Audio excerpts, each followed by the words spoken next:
नमस्कार दोस्तों, स्वागत है आपका फर्स्ट मूवर के यूट्यूब चैनल पे। दोस्तों, अभी तक हमने अपने पॉलिटी के 2 चैप्टर पूरे किए हैं। ये 2 चैप्टर केवल संविधान का और पॉलिटी का परिचय आप कह सकते हैं, क्योंकि दोस्तों पॉलिटी की समझ और राजनीति की समझ हमारे देश में काफी सीमित क्षेत्रों में, काफी सीमित लोगों के बीच में है।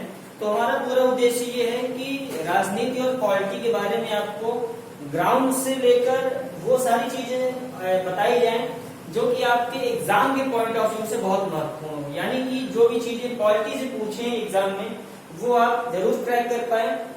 तो दोस्तों, अभी तक हमने संविधान के परिचय से संबंधित 2 चैप्टर किए हुए हैं।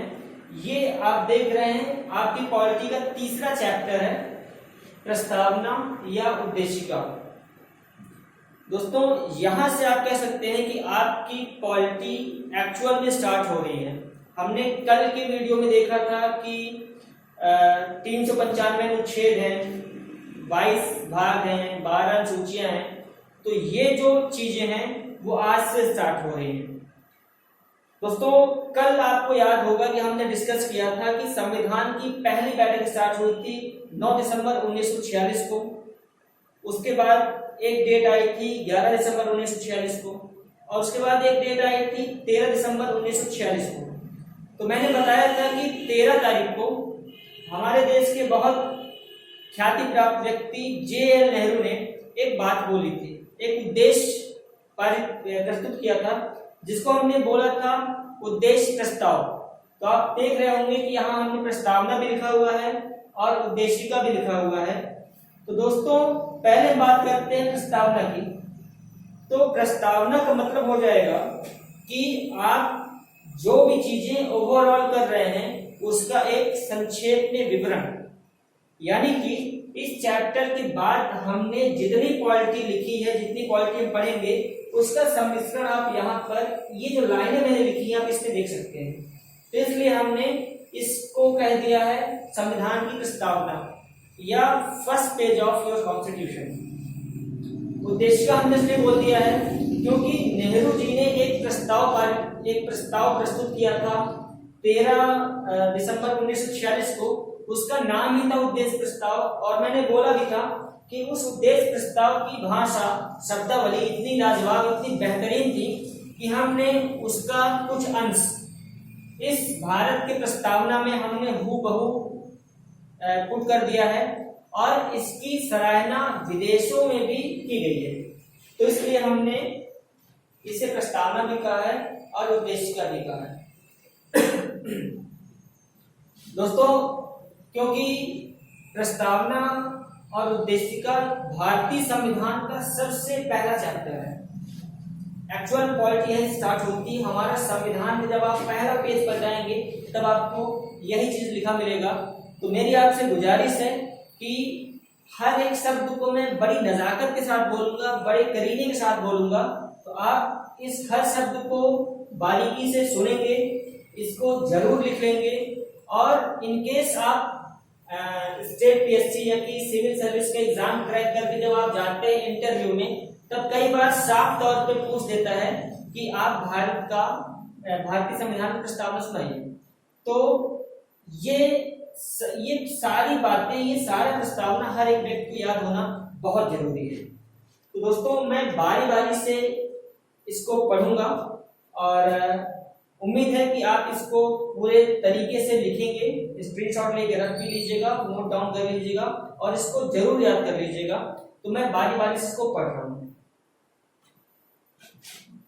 हम भारत के लोग भारत को एक संपूर्ण प्रभुत्व संपन्न समाजवादी पंथ निरपेक्ष लोकतंत्रात्मक गणराज्य बनाने के लिए तथा उसके समस्त नागरिकों को सामाजिक, आर्थिक और राजनैतिक न्याय, विचार, अभिव्यक्ति, विश्वास, धर्म और उपासना की स्वतंत्रता, प्रतिष्ठा और अवसर की समता प्राप्त करने के लिए तथा उन सब में व्यक्ति की गरिमा और राष्ट्र की एकता और अखंडता सुनिश्चित करने वाली बंधुता बढ़ाने के लिए दृढ़ संकल्प होकर अपनी संविधान सभा में आज 26 नवंबर 1949 को एकता द्वारा इस संविधान को अंगीकृत, अधिनियमित और आत्मार्पित करते हैं।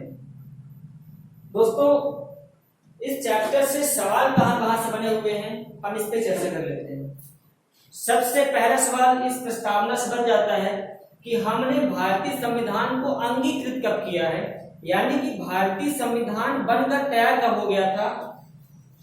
26 नवंबर 1949 को, और 26 जनवरी 1950 को ये संविधान लागू कर दिया गया था। तो पहला सवाल बन जाता है कि कब अंगीकृत किया गया था। अब दोस्तों, इस प्रस्तावना की एक बैक हिस्ट्री देख लेते हैं। दोस्तों, जब संविधान बना तब से लेकर जो संविधान की किताबें छापी गई उसमें इस प्रस्तावना को विशेष महत्व नहीं दिया गया था, क्योंकि संविधान के जानकार और संविधान की किताब छापने वाले जो पब्लिशर थे उन्होंने ये नहीं मान के चला था कि ये संविधान का एक हिस्सा है। कई जगह कई किताबों पे कई सालों तक इसका कोई जिक्र नहीं हो रहा था। तो ऐसे जब समय बीता और एक व्यक्ति हुए बेरुवारी, इन्होंने सबसे पहले बार ये सवाल उठाया कि क्या संविधान की प्रस्तावना संविधान का अंग है या नहीं। तो सर्वोच्च न्यायालय ने इसे सिरे से खारिज कर दिया था कि संविधान की प्रस्तावना संविधान का अंग नहीं है। तो जो चीज संविधान का अंग ही नहीं है उसमें हम संशोधन भी नहीं कर सकते हैं। तो मैंने यहां पे लिखा हुआ है बेरुवारी यूनियन केस 1960। यहां से सवाल कैसे बने हुए हैं मैं उसको आपको थोड़ी देर से बता रहा हूं। इसके बाद केरल के एक विद्वान व्यक्ति थे केशवानंद भारती। इन्होंने 1973 में एक फिर से याचिका दायर की और पूछा कि क्या वाकई में संविधान की प्रस्तावना संविधान का अंग नहीं है। तब जाकर सर्वोच्च न्यायालय ने अपने प्रीवियस फैसले को बदला और साफ तौर पर स्पष्ट किया कि प्रस्तावना भी संविधान का अंग है और इसमें परिवर्तन किया जा सकता है, पर प्रस्तावना की मूल ढांचे में हम परिवर्तन नहीं कर सकते। तो दोस्तों, सवाल कैसे बने हुए हैं कि संविधान के अस्तित्व या संविधान की प्रस्तावना के महत्व को लेकर पहला सवाल किस केस में या किस वाद में उठाया गया था? तो बेरुवारी यूनियन वाद में उठाया गया था 1960 में। किस वाद में या किस केस में यह माना गया या यह कहा गया कि संविधान की प्रस्तावना संविधान का अंग है? यह सवाल सिविल लेवल पे बहुत बार पूछा गया है, बहुत फेमस सवाल है। केशवानंद भारती बनाम केरल राज्य विवाद में यह बात स्पष्ट कर दिया गया था कि भारतीय संविधान की प्रस्तावना भी संविधान का अंग है। दोस्तों, जब सुप्रीम कोर्ट ने बोल दिया कि संविधान की प्रस्तावना संविधान का अंग है, तो जाहिर तौर पे हम संविधान की प्रस्तावना में भी संशोधन कर सकते हैं। इसीलिए आप देख रहे होंगे 1973 में सर्वोच्च न्यायालय ने केशवानंद भारती बनाम केरल राज्य के केस में बोल दिया था कि यह प्रस्तावना भी संविधान का ही हिस्सा है। तो इसमें आप इसमें छेड़छाड़ ना करो, पर आप इसमें संशोधन कर सकते हैं। तो इसके जस्ट बाद यानी कि 42वें संविधान संशोधन 1976 के द्वारा हमने इसमें चेंज कर दिया। ये सवाल जो आप मैं आगे बोलने जा रहा हूं वो सवाल बहुत बार पूछा गया है। सवाल ये है कि हमने संविधान की प्रस्तावना में कितने शब्द जोड़े हैं। तो मैंने अंडरलाइन किया हुआ है समाजवादी, पंथ निरपेक्ष और अखंडता। तो हमने संविधान की प्रस्तावना में 3 शब्द नए जोड़े हैं, समाजवादी, पंथ निरपेक्ष और अखंडता। सवाल ये पूछा जाएगा, देखो दोस्तों, सवाल कैसे पूछे जाएंगे ये आप खुद भी अनुमान लगा सकते हैं, क्योंकि जो पेपर सेटर होता है वो हमारी आपकी तरह एक व्यक्ति है। तो आप जब कोई चीज पढ़ें तो आप अपने हिसाब से तोड़ मरोड़ कर सवाल खुद भी बना सकते हैं। जैसे एग्जाम्पल के तौर पे कि संविधान की प्रस्तावना में जोड़ा गया पहला शब्द कौन सा था? समाजवादी। अंतिम शब्द कौन सा था? अखंडता। कितने शब्द जोड़े गए? 3 शब्द। किस संशोधन के तहत ये 3 शब्द जोड़े गए? तो उस प्रस्तावना में 42वें संविधान संशोधन 1976 के तहत हमने प्रस्तावना में 3 नए शब्द जोड़े थे। दोस्तों आप इससे नोट डाउन कर लीजिए।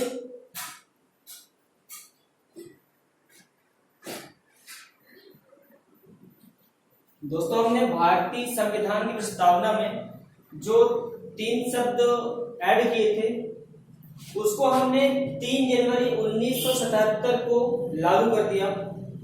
दोस्तों इस चैप्टर के हम आखिरी पायदान पर हैं और यहाँ पर जो 1 लाइन फैक्ट आपको लिखे गए हैं वो बहुत महत्वपूर्ण होंगे और कभी न कभी आपके सवाल का, आपके एग्जाम में सवाल का हिस्सा बने हुए हैं। तो दोस्तों सवाल ये पूछा गया है कि भारतीय संविधान की प्रस्तावना की शुरुआत कहाँ से होती है। 4 ऑप्शन देंगे, एक ऑप्शन उसमें से होगा हम भारत के लोग।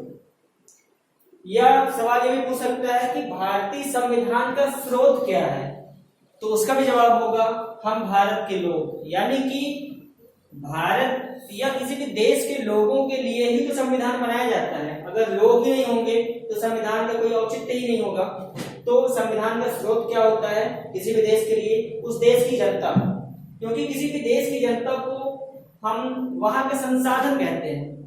और संसाधन से दोस्तों एक बात याद आई कि जो भारत सरकार का मानव संसाधन विभाग था, मंत्रालय था, उसको बदलकर शिक्षा मंत्रालय कर दिया गया है, जिसके मंत्री हैं रमेश पोखरियाल। दोस्तों इन 2 लाइनों से सवाल कई बार पूछा गया है एग्जाम्पल के तौर पे कि किसने भारतीय संविधान की प्रस्तावना को परिचय पत्र कहा है। संविधान का परिचय पत्र किसने कहा है? N.A. पालकीवाला ने प्रस्तावना को संविधान का परिचय पत्र कहा है। किसने प्रस्तावना को दीर्घकालीन सपनों का विस्तार कहा है? तो कृष्ण स्वामी अय्यर ने प्रस्तावना को दीर्घकालीन सपनों का विस्तार कहा है। इसके अलावा सवाल ये पूछा गया है कि भारतीय संविधान के किस हिस्से को हमने रत्न कहा है, कुंजी कहा है, बहुमूल्य हिस्सा कहा है। तो हमने भारतीय संविधान की प्रस्तावना को कुंजी कहा है, संविधान की आत्मा कहा है, रत्न कहा है। पर एक सवाल यहाँ पर बहुत कंफ्यूजन वाला आता है कि सारे लोगों ने, चाहे N.A. पालकीवाला हो, चाहे अय्यर साहब हो, चाहे जो भी हो, चाहे सुभाष कश्यप हो, चाहे ठाकुरदास भार्गव हो, ये सारे लोगों ने प्रस्तावना को ही सबसे महत्वपूर्ण भाग माना है। महत्वपूर्ण भाग का मतलब परिचय पत्र माना है, दीर्घकालीन सपनों का विस्तार माना है, कुंजी आत्मरत्न माना है। पर एक व्यक्ति ऐसे हैं जिन्होंने प्रस्तावना को महत्वपूर्ण हिस्सा नहीं माना है, बल्कि अनुच्छेद 32 यानी कि संवैधानिक उपचारों के अधिकार को उन्होंने संविधान की आत्मा माना है और उनका नाम है डॉक्टर भीमराव अम्बेडकर। सवाल में कंफ्यूजन बहुत ज्यादा होता है, तो इसका बेहतर तरीका ये है कि अगर किसी व्यक्ति के नाम के साथ पूछा जाएगा कि किसने कहा है, यानी कि भीमराव अम्बेडकर ने किसे संविधान की आत्मा कहा है, कुंजी कहा है, रत्न कहा है, तो उन्होंने अनुच्छेद 32 संवैधानिक उपचारों के अधिकार को आत्मा माना है, रत्न माना है, कुंजी माना है, परिचय पत्र माना है कि कुछ भी माना है। इनके अलावा सारे लोगों ने प्रस्तावना को महत्वपूर्ण हिस्सा माना है। दोस्तों अभी हमने इसके जस्ट पहले देखा था कि प्रस्तावना की भाषा कहाँ से ली गई है। तो दोस्तों कंफ्यूजन यहाँ पर भी होता है कि प्रस्तावना हमने कहाँ से लिया है और प्रस्तावना की भाषा हमने कहाँ से ली है।